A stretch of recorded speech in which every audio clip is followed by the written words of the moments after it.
ঈদের নামাজের অতিরিক্ত 6টি তাকবীর আপনারা কিভাবে দিবেন?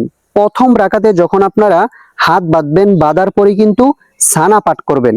সানা পাঠ করার পরই এভাবে তাকবীর দিবেন। খেয়াল করুন, আল্লাহু আকবার, আল্লাহু আকবার, আল্লাহু আকবার।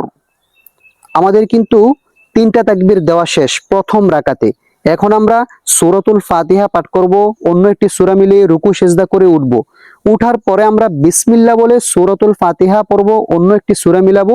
মিলানোর পরে আপনারা কিভাবে তাকবীর দিবেন খেয়াল করুন। দ্বিতীয় রাকাতে আল্লাহু আকবার, আল্লাহু আকবার, আল্লাহু আকবার। 3টা তাকবীর কিন্তু আমাদের দেওয়া শেষ। চতুর্থ তাকবীরে আল্লাহু আকবার, চতুর্থ তাকবীরে আমরা রুকুতে চলে যাব।